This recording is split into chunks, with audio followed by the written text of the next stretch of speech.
está en este lugar. Y cuando el Espíritu Santo viene, cosas grandes y maravillosas pasan.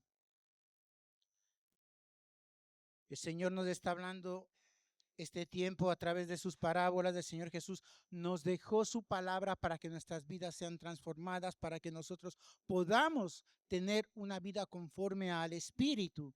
Hemos estado desde el inicio del año queriendo que la gente vea a Jesús a través de nosotros. Y es ahora cuando nosotros estamos mirando las Escrituras a través de sus parábolas, vemos cómo el Señor nos dejó enseñanzas profundas, enseñanzas que muchas de las veces hemos pasado de corrido y no hemos percibido. A mí me ha pasado y ahora vamos a ir a la parábola de las 10 vírgenes. Si por favor me acompañan, esto está en el Evangelio según Mateo, capítulo 25, versos del 1 al 13. Mateo 25, del 1 al 13. Dice la santa palabra del Señor: entonces el reino de los cielos será semejante a 10 vírgenes que, tomando sus lámparas, salieron a recibir al esposo. 5 de ellas eran prudentes y 5 insensatas. Las insensatas, tomando sus lámparas, no tomaron consigo aceite, mas las prudentes tomaron aceite en sus vasijas juntamente con sus lámparas. Y tardándose el esposo, cabecearon todas y se durmieron. Y a medianoche se oyó un clamor: aquí viene el esposo, salid a recibirle. Entonces todas aquellas vírgenes se levantaron y arreglaron sus lámparas. Y las insensatas dijeron a las prudentes: danos de vuestro aceite, porque nuestras lámparas se apagan. Mas las prudentes respondieron diciendo: para que no nos falte a nosotras y a vosotras, id más bien a los que venden y comprad para vosotras mismas. Pero mientras ellas iban a comprar, vino el esposo, y las que estaban preparadas entraron con él a las bodas y se cerró la puerta. Después vinieron también las otras vírgenes diciendo: Señor, Señor, ábrenos. Mas él respondiendo dijo: de cierto os digo que no os conozco. El verso 13 dice: iglesia, atenta, velad pues, porque no sabéis el día ni la hora en que el Hijo del Hombre ha de venir. Palabra de nuestro Señor. El Señor, como decía, a través de sus parábolas nos deja enseñanzas profundas. Nuestro Señor contó estos relatos breves de la vida cotidiana, pero que nos enseñan verdades espirituales y morales sobre el reino de Dios. Y esto, si estamos escudriñando, lo vemos principalmente en los evangelios sinópticos, que son Mateo, Marcos y Lucas. Estas son narraciones cortas, sencillas, fáciles de comprender, porque él usaba cosas diarias, como hemos estado viendo: el trigo, porque era un pueblo, el pueblo judío agrícola, ovejas, monedas. En este caso nos está contando algo sobre una boda, algo que pasaba y sigue pasando, dando gracias a Dios, sigue habiendo esto, las bodas. Pero ellos conocían bien, porque la boda era una ceremonia que ellos la hacían bien, la hacían en 3 partes y todo era muy solemne. Y lo que vemos es que, por ejemplo, si leemos la escritura en Mateo 24, termina con una parábola que lleva la intención de hacer el hincapié en la idea de estar preparados para la venida del Señor. Hemos iniciado el culto hablando de lo santo que es el Señor, de su santidad, hablando de que Él vuelve. Iglesia, Cristo viene. Y nosotros tenemos que estar preparados. Muchas de las veces la iglesia nos hemos conformado con venir, congregarnos y solamente visualizar el día a día. Pero el Señor nos dejó varias parábolas en las cuales Él nos decía que vuelve. Él dijo que venía una vez y vino. Dijo que iba a morir por nosotros y resucitar. Y sucedió. Cuando subió a los cielos, ¿qué dijo? Los ángeles decían a los apóstoles: Él vuelve. Y Él va a volver por su iglesia. Y nosotros tenemos que estar preparados. En Mateo 25 inicia con una parábola bajo el mismo principio. Obviamente, el novio es nuestro Señor, que anuncia su venida, como les decía. En el verso 1 dice: entonces el reino de los cielos será semejante a 10 vírgenes que, tomando sus lámparas, salieron a recibir al esposo. Estas vírgenes, la iglesia, somos todos. ¿Por qué dice 10? Porque es un número perfecto en los judíos y era un número general. No ponía 1, 2, no, 10. En general, todos dice, salieron a recibir, dice, tomando sus lámparas. Con la luz querían salir, porque en aquella época las vírgenes, las damas de honor de la novia estaban con la novia, y cuando el novio venía, ellas salían a iluminar el camino para que llegara a donde está la novia. Eso es lo que hacían en aquella época. En el verso 2 dice, 5 de ellas eran prudentes y 5 insensatas. Ya nos habla de 2 características, ya las diferencia. Las unas eran prudentes, las otras insensatas. Dice el 3, las insensatas tomando sus lámparas, no tomaron consigo aceite.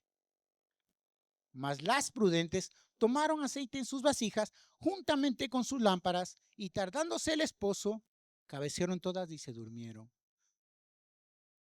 El Señor nos vuelve a hablar de que se durmieron. Ya nos habló la semana pasada que los trabajadores de la finca también se durmieron. Habla de que la iglesia se duerme. Y eso es una realidad. Actualmente la iglesia de Cristo está dormida, somnolienta. El enemigo está levantando colectivos que son que no son mayoría y se hacen sentir más que nosotros. Nosotros somos la iglesia de Cristo. Y nos encanta decir que con Él somos mayoría, pero nunca nos levantamos a hablar de su verdad. Vemos como otras religiones salen a la calle y proclaman. Incluso muchos de ellos cortan vías. Y nosotros muchas de las veces no somos capaces de hacerlo. Y gloria a Dios porque nosotros estamos en ese proceso. Hemos estado en este proceso de evangelización, hemos estado la otra vez desde Atocha, la otra vez desde aquí. Estamos creciendo y gloria a Dios porque eso está despertando a la iglesia. Y cada uno de nosotros tenemos que ser perseverantes. No tiene que ser algo espontáneo. Por eso te invito, paréntesis, este próximo sábado, no te lo pierdas. Maribel y su esposo son un matrimonio que está proclamando en todos lados. Este fin de semana están en París. Están ahí. Yo hasta donde sé, Flor y Luis no hablan francés, pero ellos se fueron a París y están con María, están con Iván, están con Mélida, evangelizando, declarando la luz de Cristo, la palabra de Dios.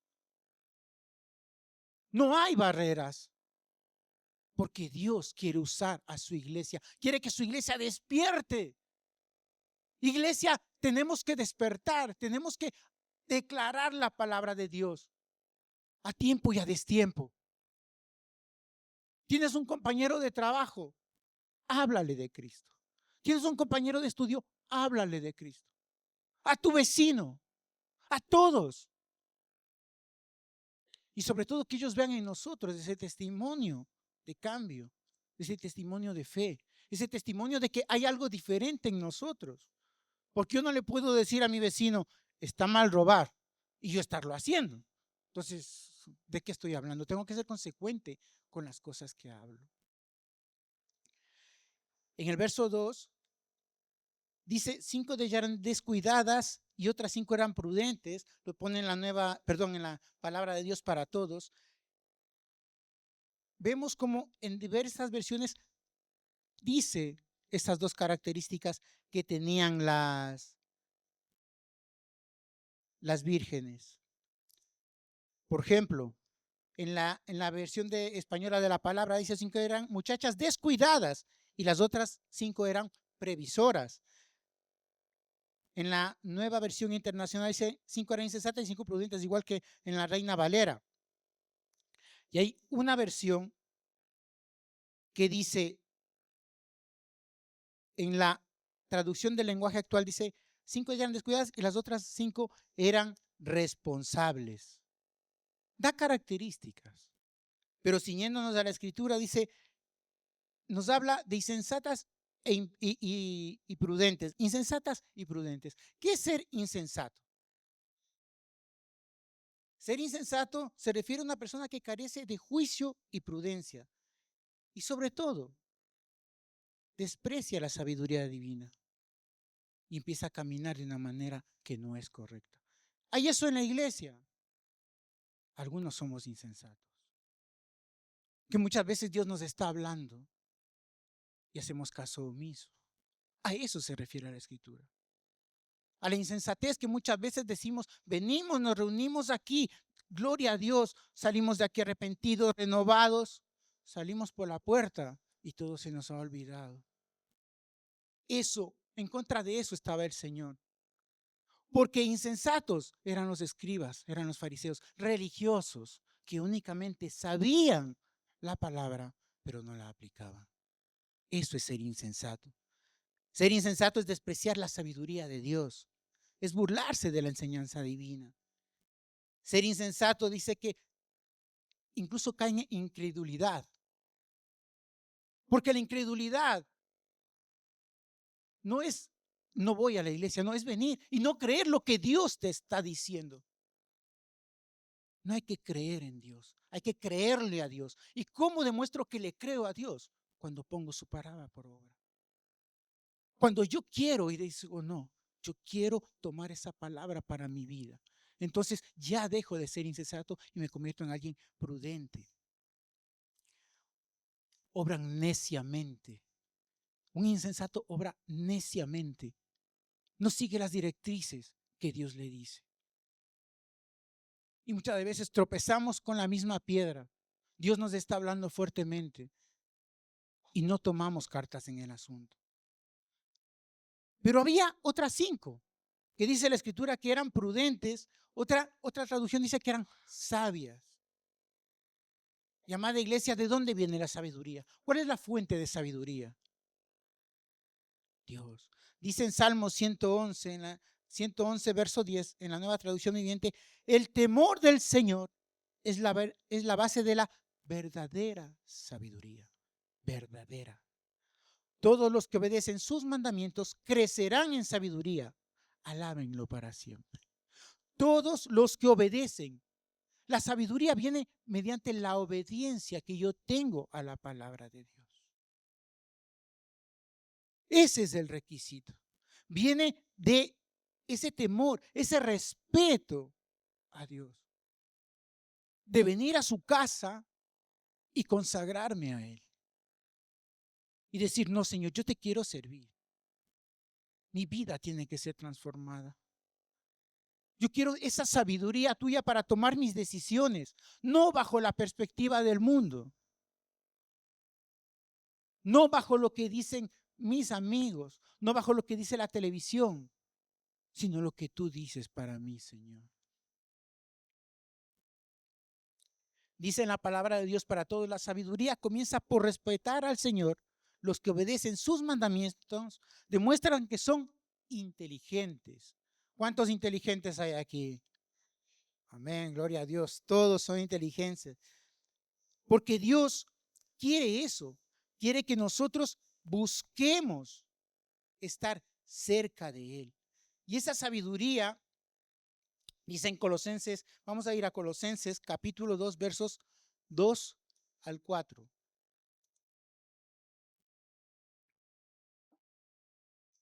Colosenses 2, versos de 2 al 4. Dice Pablo, me esfuerzo porque quiero que reciban consuelo y que estén animados. Es por ello que les ofrezco unas instrucciones con una actitud de amor.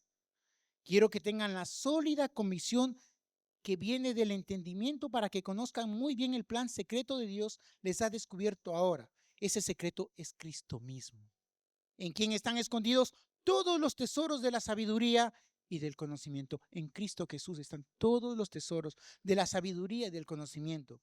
Les digo esto para que nadie los engañe ni les diga algo que parezca cierto, pero que en realidad es falso. Pablo escribe a la iglesia de Colosas. ¿Cuántos cuando éramos pequeñitos, hemos fantaseado con buscar un tesoro? Un mapa del tesoro.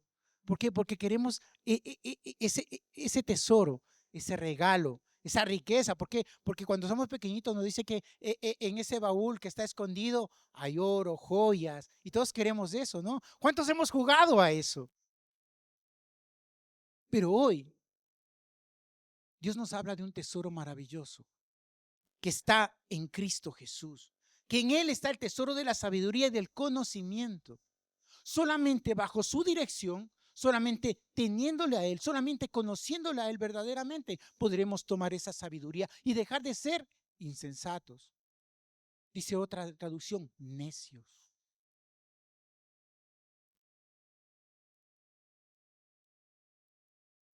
Y ustedes me dirán, ¿y cómo hago para ser sabio? Pues el Señor nos contesta a través de el apóstol Santiago, el medio hermano del Señor. En Santiago 1, versos de 5 al 8 dice, si a alguno de ustedes le falta sabiduría, pídansela a Dios y Él se las dará. Dios es generoso y nos da todo con agrado. ¿Quién se goza?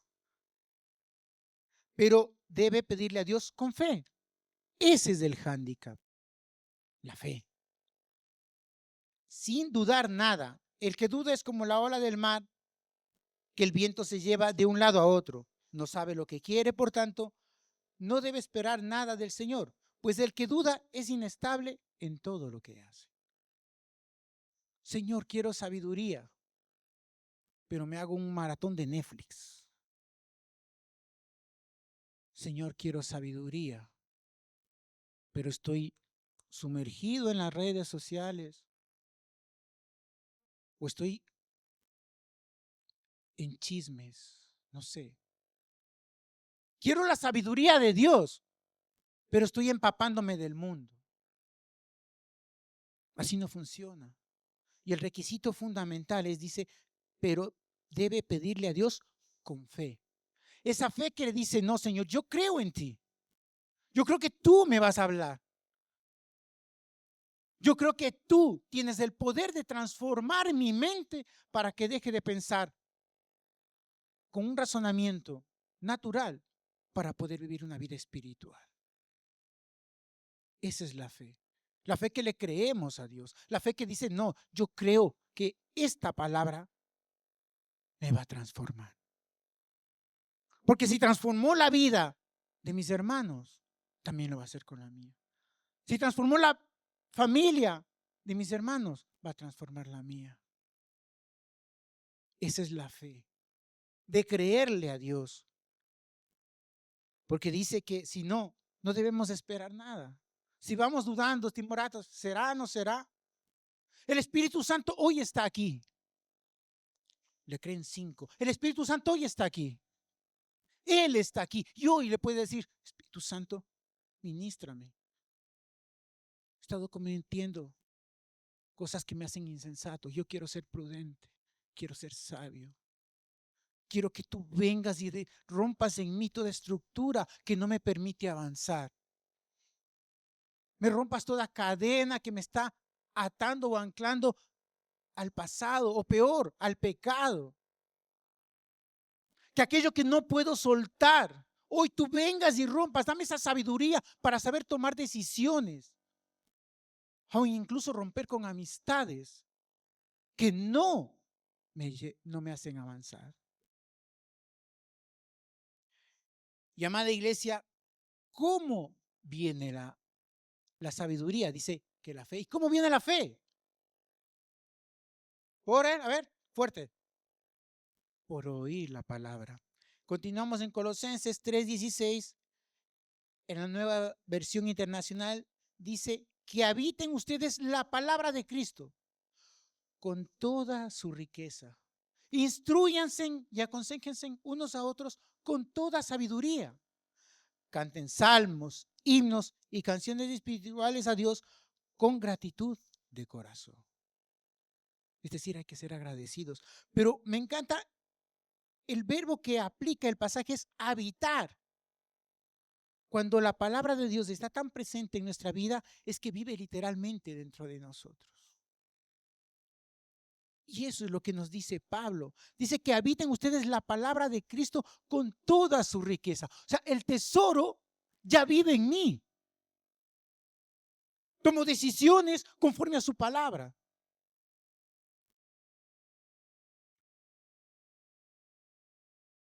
Entonces, esa sabiduría brota de nuestro interior.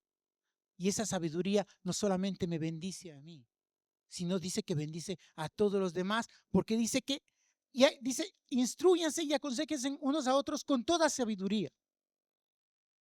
Canten salmos, himnos y canciones espirituales a Dios con gratitud del corazón. Cuando agradecemos a Dios, todo fluye. Cuando hemos recogido la ofrenda, he recordado ese pasaje en el cual el Señor tomó unos panes, unos peces, los levantó y dio gracias. ¿Y dio de comer a cuántos? ¿A 2 o a 3? Fuerte, ¿a cuántos? A 5,000 hombres, más mujeres y niños. Y sobró 12 cestos. Porque eso es, cuando yo soy agradecido, Dios multiplica. Y esa es la fe que tenemos que tener. Y en ese sentido, nuestra sabiduría empieza a caminar, empezamos a fluir, empezamos a cambiar, empezamos a decir, no, Dios está en mí. Su palabra vive en mí. Y me empiezo a juntar con gente del Espíritu, porque el Espíritu Santo me dice, no, habla con Él, Él te va a dar una palabra.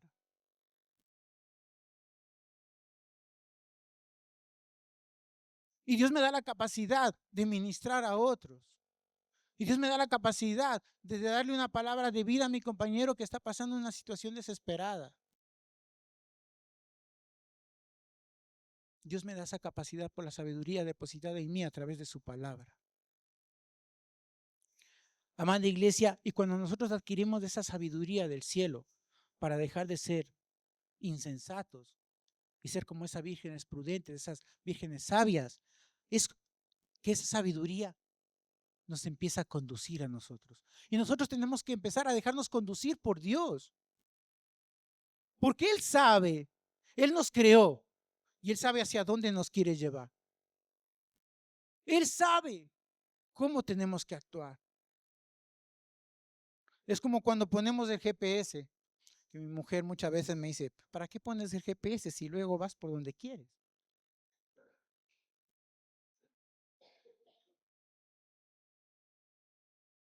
Eso muchas veces es ser imprudente. Cuando adquirimos esa sabiduría, el Espíritu Santo se convierte en tu GPS, el que te direcciona, el que te dice, ve por aquí. Esto es lo que tienes que hacer. El Espíritu Santo pone en ti ese deseo de congregarte, de estar con tus hermanos, de adorar a Dios. El Espíritu Santo pone palabra en tu boca para poder proclamar la palabra ahí donde estás, para poder actuar. O incluso también hay veces en las que tienes que callar, porque el Espíritu Santo trae esa sabiduría que te permite tener ese dominio propio cuando la situación amerita que mejor calles, porque habrá un mejor tiempo para hablar. Dice en Colosenses 1:9, por lo cual también nosotros, desde el día en que lo oímos, no cesamos de orar por vosotros y de pedir que seáis llenos del conocimiento de su voluntad en toda sabiduría e inteligencia espiritual. La clave es buscar la voluntad de Dios. Como les decía, que Él sea el que nos direcciona. Que su Espíritu Santo sea el GPS de nuestras vidas y haga con nosotros según su voluntad. Vemos que habla de orar sin cesar. Cuando somos sabios, cuando esa fe se ha activado en nosotros, cuando dejamos que el Espíritu Santo sea el que nos dirige, queremos estar en comunión con Él. ¿Y cuál es la manera de estar en comunión? Con esa oración constante.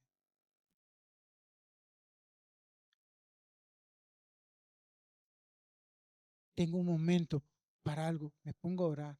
Voy hablando con Él. Si orar es hablar con Dios, no tiene más misterio. Decirle, Señor, te amo. Voy en el coche y me pongo adoración, alabanza, o si no la callo y voy orando al Señor. Oro sin cesar. Y así vamos a ser llenos del conocimiento de la voluntad de Dios en toda sabiduría. Sí, así vamos a conocer esa voluntad de Dios para nuestras vidas que nos va a ayudar a vivir sabiamente, a tomar decisiones. Este trabajo, a lo mejor lo tengo que dejar. porque está menguando mi vida espiritual. Y oras a Dios, Dios te trae la revelación y tú determinas si es el tiempo o no es el tiempo. Una vez he contado que yo tenía 2 trabajos. Y yo le dije, Señor, deseo servirte, deseo estar con mi familia, quiero dejarlo. Empezamos con mi esposa, con mi familia, en el mes de abril a orar. Y fue en diciembre cuando el Señor me contestó, déjalo, me dijo. Fui, hablé con el encargado y me quiso que firme un documento para que me reservaban la plaza, no recuerdo el nombre ahora mismo, ¿cómo se llama? Y yo le dije que no, que yo confiaba en Dios. Y gloria a Dios, desde ese día en casa nunca ha faltado. Dios ha sido tan fiel, porque tomas esa decisión porque Él te lo dice. Y si Él te lo dice es porque Él tiene algo grande y maravilloso para ti. Él te provee, Él lo hace, pero cuando se lo pides a Él. Y amada iglesia, ser insensato no puede ser. Por eso dice, no es sabio. Alguien insensato es orgulloso. Y el orgullo y la sabiduría son incompatibles. Una persona llena de orgullo está llena de soberbia. Es alguien a quien no le puedes corregir. Alguien que no le puedes hacer una observación de que en esto o en aquello se ha equivocado. O peor tú mismo, si eres alguien orgulloso, alguien soberbio, siempre vas a pensar que tienes la razón. Y muchas de las veces las personas cuando ya no tienen con qué defenderse dicen porque sí. O hay veces, ¿no? Como nos decían, bueno, me decía mi papá, papi, ¿por qué? Porque sí. Porque lo digo yo. Y ahí no había debate posible. Hacia papá y allá iba. Y vemos, pero eso va haciéndose con el tiempo. Nos vamos haciendo orgullosos, soberbios. En cambio, los niños, qué lindos que son, se les puede corregir. Porque ellos, dice, el Señor dice, así que cualquiera que se humille como este niño, está en Mateo 18:4, ese es el mayor en el reino de los cielos. Es el mayor en el reino de los cielos. Por eso el Señor dice que nos transformemos como niños, porque en ellos hay corazón tierno, un corazón sano. Somos cuando ya nos hacemos mayores que nos volvemos así, imprudentes, soberbios, orgullosos. ¿Qué nos cuesta perdonar? Los niños pelean ahorita y dentro de 10 minutos están jugando, ni se acuerdan. En cambio, Lugier esta mañana no me saludó y hasta que no me salude, ahí voy. De hecho, nuestro Señor Jesucristo en Lucas 2:40, ¿cuántas veces hemos hablado de este verso? Dice, el niño crecía y se fortalecía y se llenaba de sabiduría y la gracia de Dios estaba sobre él.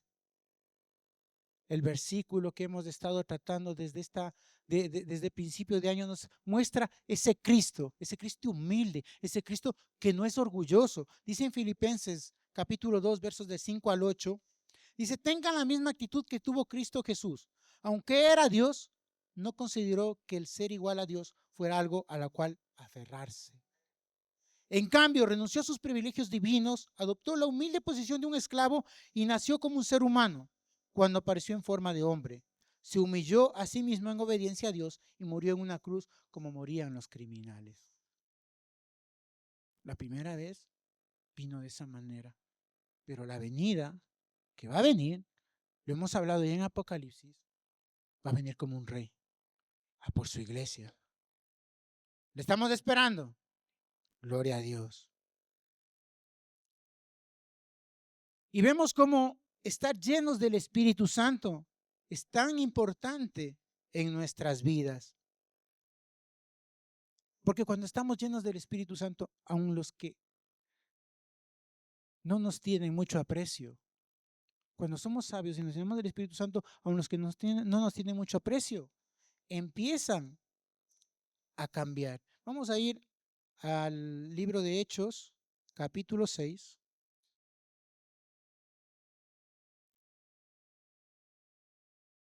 Hechos 6.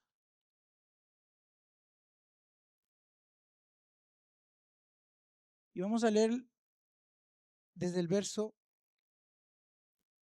8. Dice: Esteban, lleno del poder y de la bendición de Dios, hacía grandes maravillas y señales milagrosas entre el pueblo. La gente estaba viendo milagros a través de Esteban, porque Esteban estaba lleno del Espíritu Santo. Dice: pero unos de la sinagoga llamada los libertos se oponían a él. Estos judíos eran de Cirene y Alejandría y se unieron con unos de Sicilia y Asia. Todos ellos empezaron a discutir con Esteban. Y atenta, iglesia, verso 10. Pero no podían contradecirlo porque él tenía la sabiduría que le daba el Espíritu Santo. La sabiduría viene de Dios. Y aun los que están en contra de ti, cuando la sabiduría proviene de dentro tuyo, porque el Espíritu Santo ha hecho morada en ti, no van a poder discutir contigo. Amén. Y entonces vemos esa diferencia que hace el Señor. Prudentes e insensatos. Así eran las vírgenes. ¿Cuántas insensatas hay aquí? Gloria a Dios. ¿Prudentes? Gloria a Dios. Una iglesia sabia, una iglesia que está buscando estar atentos.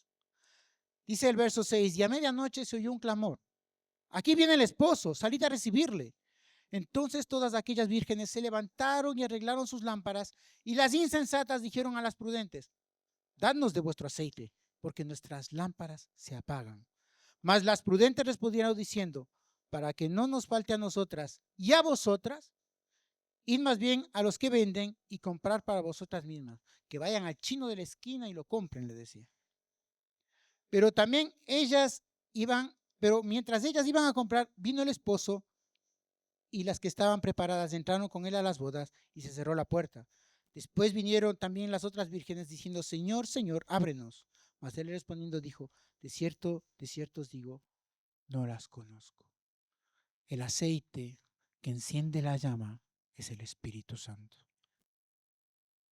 Por eso habla de 10 vírgenes. Habla de su iglesia, de una iglesia en la cual estamos todos. Pero la diferencia, al igual que veíamos de la cizaña y el trigo, está en el interior, en lo que hay dentro de nosotros.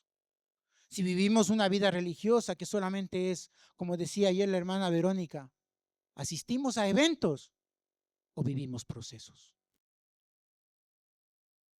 Si yo asisto a eventos, vengo al culto, he cumplido, me voy. Incluso he dejado mi diezmo, he dejado mi ofrenda y me voy. Y mañana me preguntan: ¿de qué predicaron? Y digo: sí, predicaron. Algo dijo. Sí, creo que de la sabiduría. Y no recuerdo nada, porque asistí a un evento. Me vuelvo una persona que asiste a eventos, pero en mí dentro no hay nada. Pero cuando ese evento me lleva a vivir un proceso, mi vida cambia. Y el día de mañana digo: no, yo quiero vivir en sabiduría. Si el Señor viene, yo quiero ser esa virgen prudente, esa virgen sabia que sale al encuentro de su Señor con mucho aceite. Con mucho aceite. Pero ojo, sobre todo para nosotros padres, cuando dice: no te puedo dar aceite, es porque el aceite no se puede regalar. No es algo que se transfiere, no es osmosis. La salvación es personal. Mi relación con el Espíritu Santo es personal. Yo puedo orar por mis hijos, pero ellos tienen que tener su encuentro personal con Él, su encuentro genuino. Yo puedo orar por mi esposa, pero ella tiene que tener su encuentro, su proceso con el Señor. Cada uno de nosotros tiene que tener ese encuentro, ese aceite propio que hace que yo pueda vivir en sabiduría, que pueda vivir en santidad, que yo pueda pasar ese proceso para gloria de Dios. Ese aceite que me permite esa sabiduría en la cual el Señor me hablaba que hay algo que nos corroe y muchas veces hace que ese aceite mengüe, es la falta de perdón. Por eso el Señor dice que seamos como niños. Ellos se pelearon ahorita dentro del cuarto de hora, están jugando como que sin nada. Y nosotros los adultos muchas veces levantamos nuestras manos, adoramos a Dios, pero en nuestros corazones guardamos resentimiento. A lo mejor con mi padre, que cuando yo era niño me castigó, no he sabido perdonarle. ¿Sabe? O a lo mejor, y son cosas fuertes, y yo me pongo también en los zapatos de quienes han vivido esa situación. A lo mejor una persona que ha abusado de mí. Es difícil, pero con Dios es posible poder perdonar, poder arrancar de nuestros corazones resentimientos, falta de perdón. Eso es lo que el Espíritu Santo quiere darnos.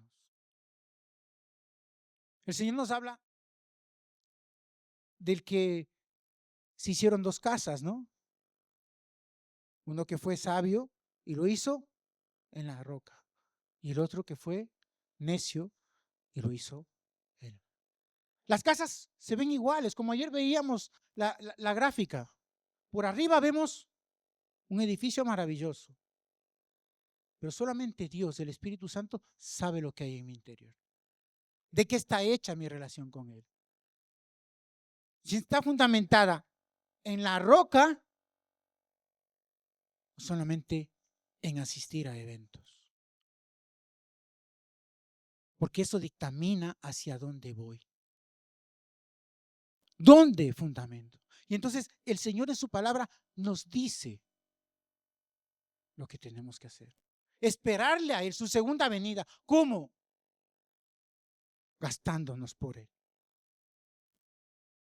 Trabajando para Él. Veíamos la semana pasada las minas. La palabra nos ha sido entregada. ¿Qué hago? Me la guardo debajo del brazo y asisto a eventos cada vez que me digan. O la pongo en práctica. Y produzco minas. El Señor nos está hablando, iglesia, de que tenemos que producir. De que tenemos que ser sabios. De que en nuestro interior tiene que haber un cambio profundo.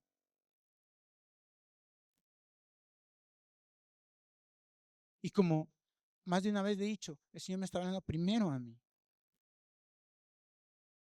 De renunciar a todo lo que te distrae. Y eso es algo que cada uno de nosotros sabemos. ¿Qué es lo que te está distrayendo de tener esa relación genuina con el Señor? ¿Qué es lo que está endureciendo tu corazón para no entregárselo a Él? Vamos a ir, por favor, a Hebreos.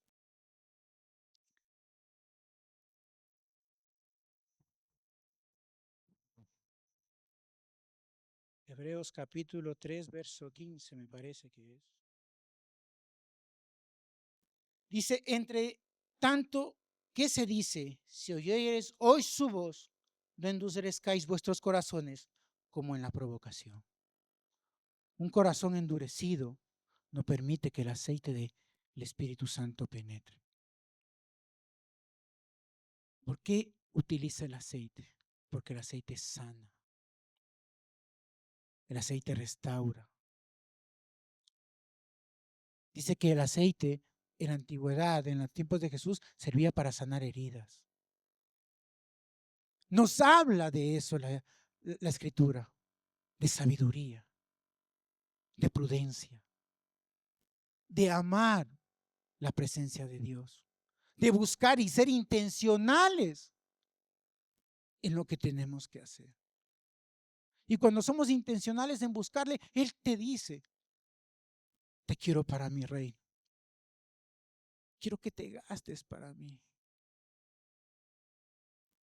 Dice que el novio vino a la medianoche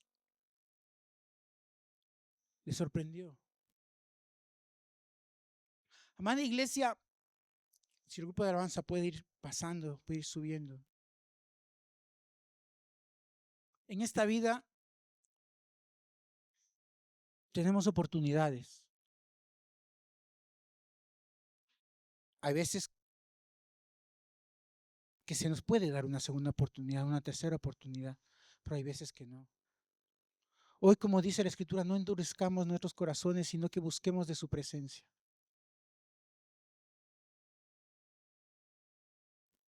Adán perdió la oportunidad de estar en el reino, en el paraíso. La Biblia nos habla de Saúl, que también dejó pasar la oportunidad de ser el rey de Israel. Aún David, debido a esa lujuria, perdió esa bendición, porque dice que a partir de ahí él se arrepintió, pero a partir de ahí dijo que la espada no soltaba su casa. Elías, le advirtieron de lo que estaba pasando con sus hijos, hizo caso omiso. Judas estuvo con el Señor y perdió la oportunidad de estar entre los 12. Cada uno de nosotros tenemos oportunidades y a veces las desperdiciamos. A lo mejor tenemos el trabajo de la vida, pero la insensatez nos hace que lo perdamos. O más, que casi me pasó a mí. Dios nos da un regalo, que es una esposa, unos hijos. Y muchas veces, por la falta de sabiduría, los perdemos. Y tantas situaciones que vivimos en el día a día, que por no tomar decisiones sabiamente, las perdemos. Como estas vírgenes imprudentes, que vino el Señor, no tenían aceite. Tuvieron la oportunidad, porque dice que incluso se durmieron. Es decir, tiempo tuvieron para tener el aceite. Pero lo dejaron pasar. Esa necedad, esa falta de sabiduría, de no llenar sus vasijas de aceite, hizo que se perdiera. Te invito a que te pongas de pie.